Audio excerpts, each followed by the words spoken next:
இப்ராஹிமின் மலை தேசத்திலும் தான் பிடித்த பட்டணங்களிலும் இருந்து அகற்றி கர்த்தருடைய மண்டபத்தின் முன்னிருக்கிற கர்த்தருடைய பலிபீடத்தை புதுப்பித்து. இந்த வார்த்தையை கேட்கும் போது வாசிக்கும் போதும் கர்த்தருடைய மண்டபத்தை புதுப்பித்து அப்படின்னு வாசிக்கிறோம். இந்த நாட்கள்ல அது எதை காட்டுகிறது என்றால் உங்களையும் என்னையும் காட்டுகிறது. இந்த மண்டபம் எது அப்படின்னா, நீங்களும் நானும் கர்த்தர் வாசம் பண்ணுகிற ஆலயம், நீங்களும் நானும் தேவன் வாசம் பண்ணுகிற இடம். அந்த இடத்தை என்ன பண்றாருன்னா, அருவருப்புகளை அகற்றி கர்த்தருக்கு ஸ்தோத்திரம், அதை கர்த்தருடைய பலிபீடத்தை புதுப்பித்து. அப்போ புதுப்பித்து அப்படின்னு நம்ம வாசிக்கிறோம். இப்போ நமக்குள்ள ஒரு பலன் வரும்போது, நம்மை பலப்படுத்தும் போது, ஆண்டவர் நமக்கு வார்த்தைகளை அனுப்பும் போது, கர்த்தர் வசனத்தை அனுப்பும் போது இந்த சரீரம் பலனடைகிறது, ஆத்துமா பலனடைகிறது, இந்த சரீரத்துக்குள்ள இருக்கிற எலும்புகள் நரம்புகள் பலனடைகிறது. உடனே செய்யக்கூடிய காரியம், உடனே நாம் கவனிக்க வேண்டியது அருவருப்புகளை அகற்றி. கர்த்தருக்கு ஸ்தோத்திரம். அருவருப்புகளை அகற்றி அந்த பலிபீடத்தை புதுப்பித்து. பலிபீடம் என்றால் என்ன? பலி செலுத்தப்படுகிற ஒரு இடம், பலியை செலுத்துகிற ஒரு இடம் பலிபீடம். அந்த பலி செலுத்துகிற இடம் எது அப்படின்னா, இந்த பலிபீடம் என்று சொல்லப்பட்டிருக்கிறது. கர்த்தருக்கு ஸ்தோத்திரம். தேவாலயத்துல தேவ சமூகத்துல போய் அங்க முன்னிருந்து நாம் அங்க ஒரு பீடம் இருக்கும். அந்த பலிபீடத்துக்கு முன்பாக நம்முடைய எல்லாவற்றையும் கொண்டு படைக்கிறோம். எதையெல்லாம் படைக்கிறோம் என்றால், நம்மையே தகன பலியாக படைக்கிறோம். பின்பு நமக்கு இருக்கிற பலன் ஸ்தோத்திர பலிகளை படைக்கிறோம். பின்பு கர்த்தருக்கு ஸ்தோத்திரம் 3வது காணிக்கைகளை படைக்கிறோம்.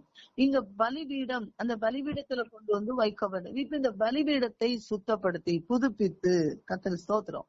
இந்த பலி நம்ம வாயிலிருந்து வருகிற ஸ்தோத்திர பலி, நம்மள பலி செலுத்துகிறோம் பாருங்க, அந்த ஸ்தோத்திர பலிகளை செலுத்தும் போது அவைகள் புதுப்பிக்கப்பட்டதாக காணப்பட வேண்டும். கர்த்தருக்கு ஸ்தோத்திரம். அப்போ கர்த்தருடைய பலிபீடத்தை புதுப்பித்து அப்படின்னு வாசிக்கிறோம். அப்போ உங்க கைகளை நெகிழ விடாமல் திடன் கொள்ளுங்கள் என்று சொல்றார் ஆண்டவர். எத்தனையோ வேளைகள்ல நம்ம வாழ்க்கையில பல சூழ்நிலைகளை சந்திக்கிறோம், பல காரியங்களை பாக்குறோம், பல காரியங்களை கேட்கிறோம். ஆண்டவர் நம்ம வாழ்க்கையில என்ன பண்றாருன்னா, அங்க எல்லாம் அவர் நம்ம கூட அவர் அங்கிருந்து பரலோகத்திலிருந்து நம்மை கவனித்து நமக்கானவைகளை அவர் அனுப்புகிறார். நமக்கு என்ன தேவை, நம்முடைய என்னென்னலாம் மனிதன் வாழ்வதற்கு தேவையோ அத்தனையும் உண்டு பண்ணி வைத்தார்.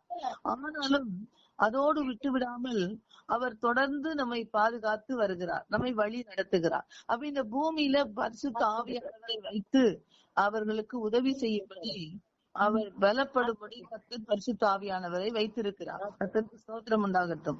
அந்தபடினால ஆண்டவர் வார்த்தை காட்டும் போது கர்த்தருக்கு ஸ்தோத்திரம், திடப்பட கடவுது, உங்கள் கைகளை நெகிழ விடாதீங்க, ஏனென்றால் உங்கள் கைகளின் ஸ்தோத்திரம் பலன் உண்டு, கிரியைகளுக்கு பலன் உண்டு. கிரியைகளுக்கு பலன் உண்டுன்னு சொல்றாரு. கிரியைகள் என்றால் என்ன அப்படின்னா, நாம செய்ய வேண்டியது என்ன? அருவருப்பான செயல்கள், அருவருப்பான வார்த்தைகள், அருவருப்பான உடைகள், இவைகளை எல்லாம் நாம் அகற்றி விடும்போது கர்த்தர் வாசம் பண்ணுகிற இடத்தை நாம் எவ்வாறு வைத்துக் கொள்ள வேண்டும் என்று நாம் அவைகளை புதுப்பிக்கும் போது கர்த்தர் ஸ்தோத்திரம், அதற்கு பலன் உண்டு அப்படின்னு சொல்றார். பலன் உண்டு. நீங்க செய்கிற வேலைகளுக்கு பலன் உண்டு, நீங்கள் பேசுகிற வார்த்தைகளுக்கு பலன் உண்டு, நீங்கள் ஒவ்வொரு செய்கிற கிரியைகளுக்கு பலன் உண்டு. அப்படியானா நீங்கள் திடன் கொள்ளுங்கள். திடன் கொண்டு